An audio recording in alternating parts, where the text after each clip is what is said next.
10 News begins with breaking news. Our breaking news right now is in Grantville, where neighbors are concerned about a strong smell of gas. I'm Jason Martinez. I'm Virginia Cha. SDG&E deliberately released natural gas in just the past couple of hours. 10 News reporter Mimi Alcala live there with a pretty big scare for this community, Mimi. Yeah, Jason, Virginia, the smell of the gas was actually so strong in the air that we could smell it about 2 miles away while we were on the 8 freeway heading here. But fire officials tell me that this was all just routine pipeline maintenance on the pipes down there. In the last 30 minutes, SDG&E has turned off that gas. Now, they say the excess natural gas in the lines was purposely released and shooting directly up into the air and then dispersing quickly. So the fire department's readings show that the gas is not dangerous at all. They also say the breeze in the air was helping carry it away.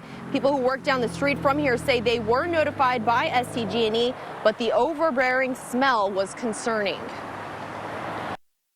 I was nervous. I thought it was my car. I was like, it's going to explode, but it didn't. Would hope that they get it under control and that there's no damage to the environment or to people's health, children, pets, things like that. There's still a faint smell of gas in the air right now, but it should disperse pretty soon. Fire officials say the air quality in the area is okay at the moment, and it will continue to be monitored throughout the day. Reporting live in Grantville, Mimi Alcala, 10 News. All right, Mimi, thank you. Happening now, a school in Sabre Springs dealing with a pretty big sinkhole here. We first warned parents about this problem last night at 11, have been watching it all night, and 10 News reporter Jared Ahrens has been there all morning. And Jared, as parents were dropping off their kids, it created a little bit of chaos on campus.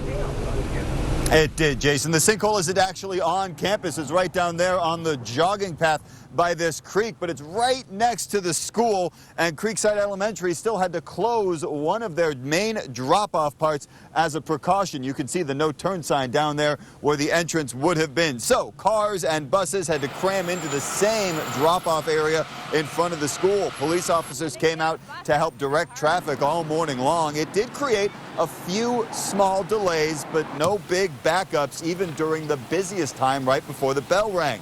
A 72-inch drainage pipe crumbled yesterday afternoon. That created the sinkhole. Parents walking their kids to school stopped for a quick look. They told us they didn't think that sinkhole was too big of a problem. They've got it to a pretty simple pattern here at Creekside. We're all used to it. This is going to throw a little bit of a curve in people's days, but whatever. City crews will be out to work on the hole later today. The school's principal told us she doesn't think it's a safety concern because the pipe doesn't run underneath the school. And most importantly, she said, all the kids need to know that the playground is fine. Recess won't be affected. We'll hear more from her in 30 minutes. Live in Sabre Springs, Jared Ahrens, 10 News. I'm Mos Masiha here in the 10 News Live Center. Just within the past 40 minutes, Press Secretary Sean Spicer addressed the controversy over Michael Flynn's resignation. Flynn is the now former National Security Advisor. Spicer said the president was concerned that Flynn misled the VP and others over communications with the Russian ambassador about sanctions that ultimately led to the resignation.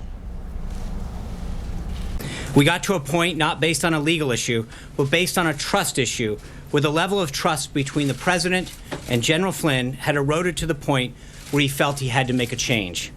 Filling the spot in the meantime is retired Lieutenant General Keith Kellogg. Kellogg is the Vice President of Strategic Initiatives at Cubic Corporation, which is headquartered right here in San Diego. Virginia? Thank you so much, Mel. Happening now, crews are making progress on the damaged Oroville Dam spillway. The lake is dropping up to 4 inches an hour, but the people downstream who had to evacuate don't know when they will be allowed to go home because more rain's on the way. ABC's Danya Backus has this morning's new developments. Efforts to repair the Oroville Dam continue. Crews are lifting massive bags of rock by air. And one after another, an endless procession of dump trucks carrying huge boulders to the damaged spillway. An effort Governor Jerry Brown says he's watching closely.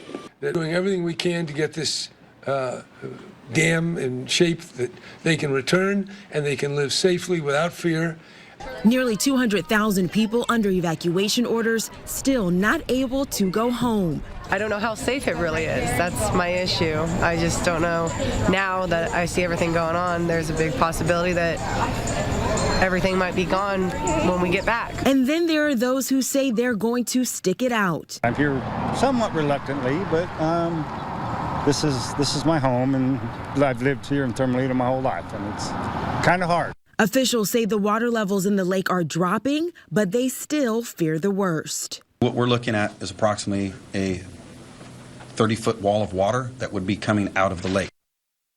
We now know back in 2005, 3 environmental companies warned state officials about problems with the dam spillway, suggesting it should be armored. In Oroville, California, Danya Backus, ABC News. Now here locally, there are at least 16 volunteers from San Diego helping people who have been displaced because of the Oroville Dam emergency. Volunteers loaded up an emergency response vehicle just like this one and headed for Sacramento this morning. Ron Claggett will be in charge of picking up and delivering food and other necessities to people who have evacuated. He says once he got the call that volunteers were needed, he dropped everything to help. When someone is in their lowest and down and out and they come up to you and give you a big hug and say, oh my God, thank you for what you do. You know, it just makes you feel good. Great guy. All of the local volunteers will be there for at least 2 weeks. Happening now, a search for the hit-and-run driver who killed a senior citizen out walking his dog. This crash happened at 7 last night at 4th and V Avenue. The 81-year-old victim was walking across the intersection when a dark sedan hit him. If you saw the crash or know anything, call National City Police. And a developing story, the half-brother of North Korean leader Kim Jong-un has been killed in Malaysia. This is Kim Jong-nam. Malaysian police say that yesterday a North Korean man had fallen ill at the airport, and now reports are saying he was poisoned by 2 women. And a Malaysian official says he was attacked with some kind of spray at an airport store. He reportedly felt dizzy and asked the help at the counter. He ended up dying on his way to the hospital.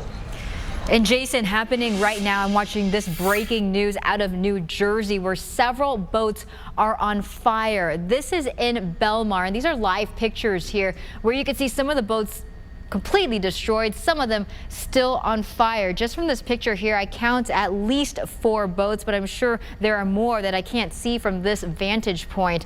Firefighters are battling this fire. They're using their ladder trucks, also fighting it there from the ground. We still don't know what caused it, but it is sending up a lot of smoke that can be seen for miles. Virginia. Oh, wow. Thank you, Mel.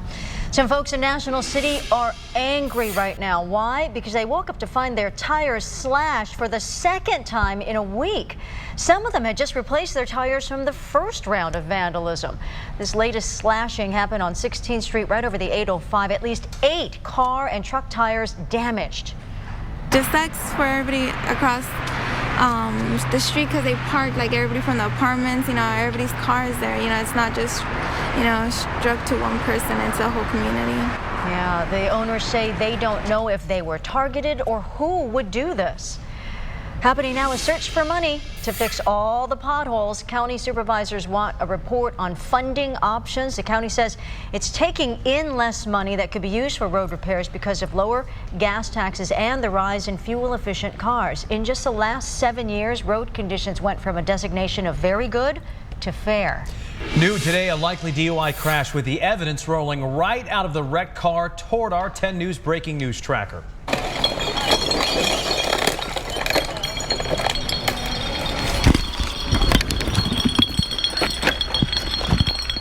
And there you see the beer bottles clanking there, rolling right out of the car there at this car that landed on its roof on Clobber Avenue in Encanto. That man was trapped inside that car when a neighbor heard his screams. The gentleman was hollering, help me, help me. I said unlock the door, and he says, I can't break the window. I grabbed the brick and broke the window and helped him out of the car. Well, that driver was taken to the hospital with minor injuries and will likely face DUI charges.